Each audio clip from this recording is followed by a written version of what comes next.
The Basic Education Act of 2001 was recently revised as part of government's efforts to transform the education system to provide quality education. The now revised act was gazetted and published in June last year, but due to the absence of the regulations, it is still not operational. We are now in a phase to make inputs. The process started already.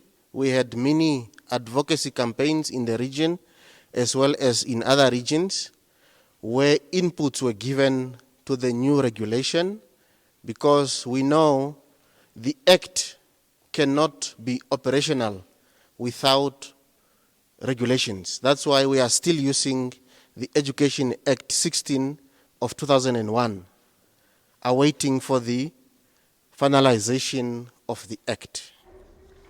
Nikembwa also reminded participants that education is a shared responsibility, hence their inputs to the draft regulations are essential in shaping the country's education system.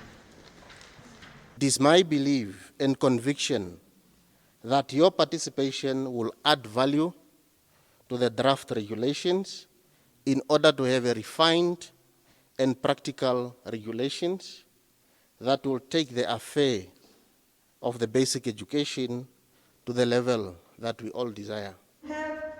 Chief Education Officer in the Education Ministry, Selma Kwede, said the advocacy will not only allow education stakeholders to make input, but also equip them with an understanding of the Act. It's so difficult. You read, because it's a legal term, you read and you start shaking your head. But this is an opportunity for us to be guided on how to understand or how to interpret the Act with its draft regulations. We started on the 7th of June, and we were supposed to finish on the 7th of July, but due to the pandemic, we have to slow down and to stop due to lockdown. But here today, we would really like you to give us your input.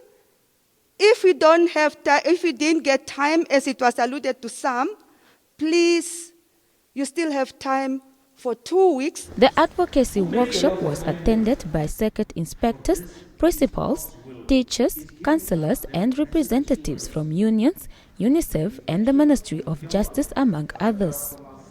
The last consultation meeting is expected to take place on Friday in the Kunene region. Juliana Fuka, NBC News, Windhoek.